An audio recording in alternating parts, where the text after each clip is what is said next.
नमस्कार दोस्तों, आप देख रहे हैं मेरा YouTube चैनल जिसका नाम है unexplored destinations entertainment and studies. आज मैं आपको ले जा रहा हूँ एक ऐतिहासिक एवं धार्मिक स्थल की यात्रा पर जिसका नाम है पुरमंडल।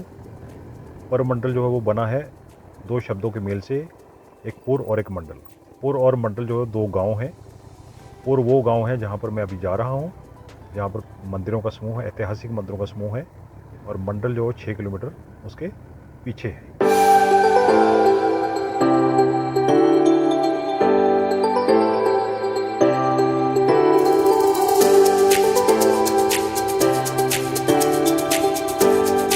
दोस्तों, आज श्राद्ध की अमावस्या है, इसलिए मैंने सोचा कि आज क्यों ना मैं अपने पितरों का तर्पण करने के लिए पुरमंडल जाऊं। इसलिए आज मैं ये यात्रा कर रहा हूं। तो दोस्तों, आप लोगों से भी मेरी रिक्वेस्ट है कि आप भी अपने पितरों का तर्पण करने के लिए यहाँ आ सकते हैं। अगर आप दूर वाले इलाके जैसे गया जी नहीं जा सकते तो यहाँ आ सकते हैं आप अमावस्या के दिन। कोई भी अमावस्या के दिन आप आ सकते हैं, लेकिन श्राद्ध की अमावस्या जो है ज़्यादा महत्वपूर्ण होती है।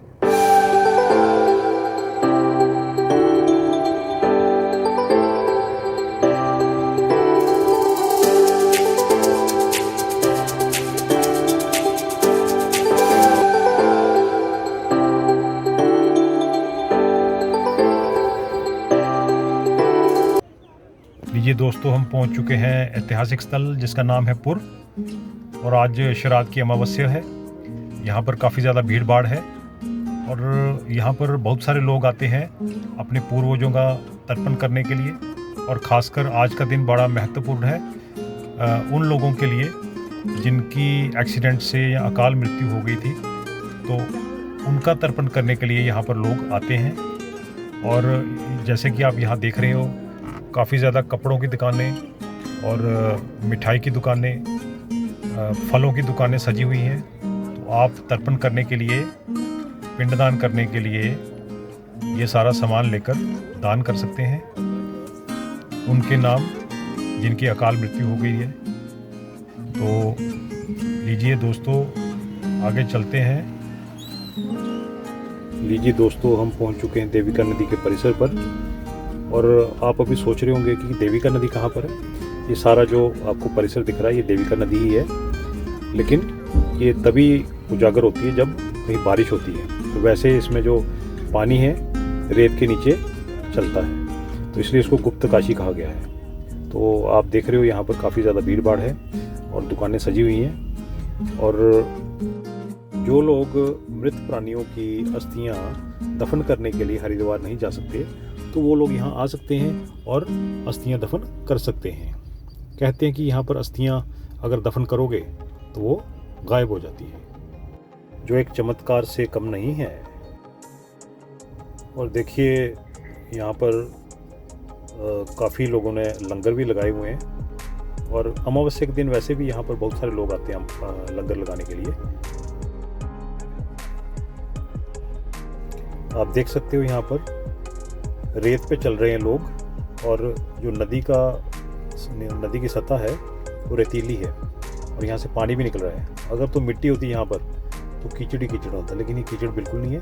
रेत की वजह से बिल्कुल साफ धरती है और यहाँ से साफ पानी निकल रहा है।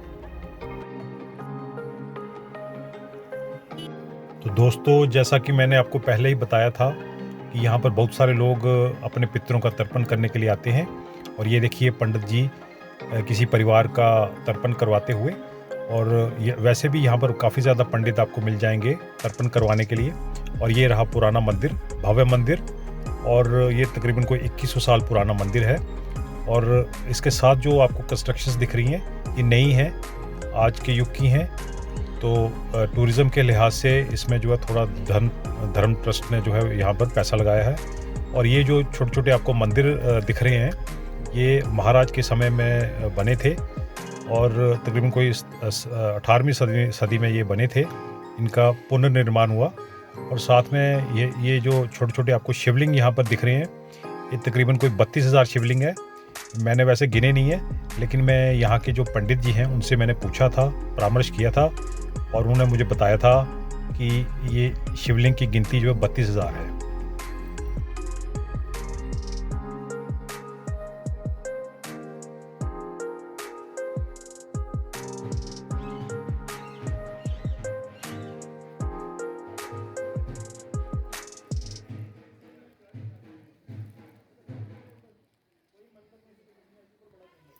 तो दोस्तों ये देखिए पुराना भव्य मंदिर जिसका पुनर्निर्माण किया गया है और साथ में इसकी छत जो है वो ब्रास प्लेटिंग से सजाई गई है।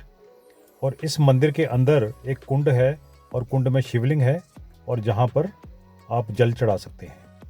और साथ में ही एक अखंड ज्योत है और उस अखंड ज्योत में आप तेल चढ़ा सकते हैं अपने पूर्वजों का नाम। और साथ में आप जो अन्न वगैरह है यहाँ पर दान कर सकते हैं। यही अन्न जो है उन लोगों में बांटा जाता है जो गरीब हैं और साथ में अमावस्या को यज्ञ की जाता है।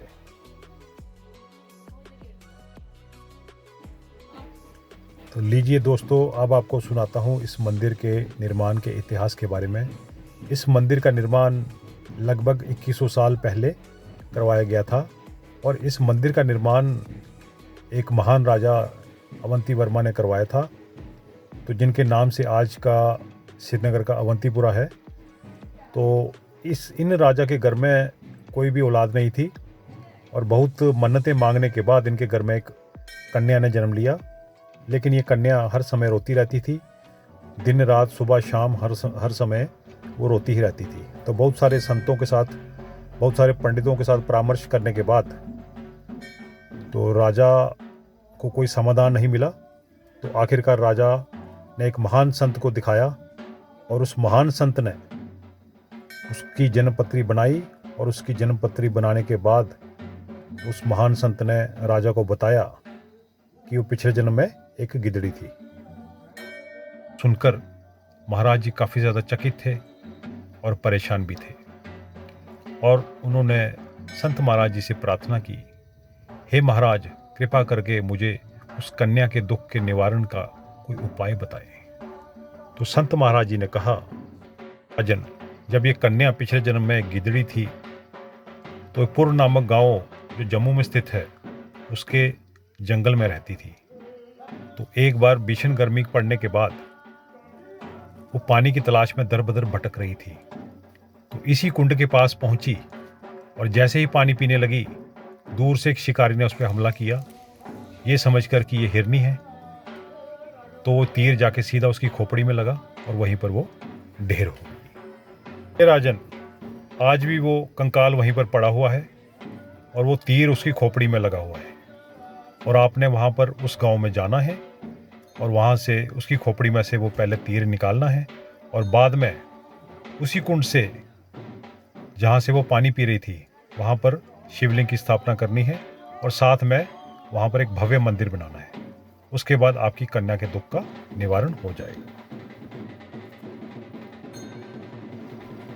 तो राजा ने संत महाराज जी के कहने पर पुर नामक गांव में उस कंकाल को ढूंढ निकाला और साथ में उसकी खोपड़ी में से तीर निकाला और वो कुंड जहाँ से वो पानी पी रही थी वहाँ पर भव्य मंदिर बनाया। तो उसके बाद राजन की कन्या का दुख का निवारण हो गया। कन्या खुशी खुशी रहने लगी। लीजिए दोस्तों, आपने सुनी मंदिर के निर्माण की कहानी।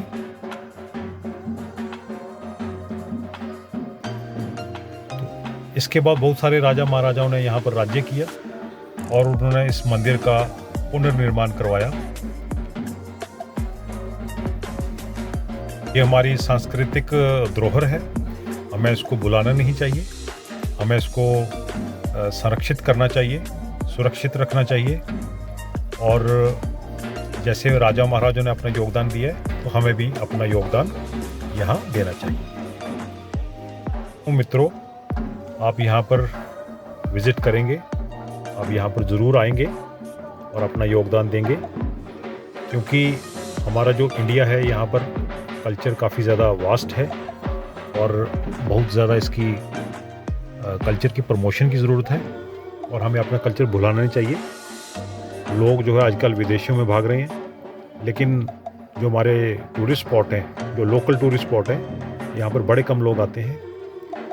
इसका कारण ये है कि या तो यहाँ पर फैसिलिटीज़ नहीं है, तो या फिर कुछ ऐसी चीज़ों का अभाव है जिसकी वजह से यहाँ लोग नहीं आते।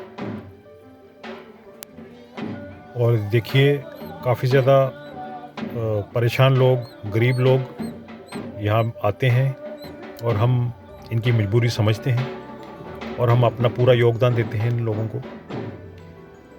और आप भी यहाँ पर आइए, बहुत सारे गरीब लोग हैं इस दुनिया में, तो अगर आपने दान देना है तो ऐसे लोगों को दीजिए ताकि ये लोग भी अपना जीवन जी सकें।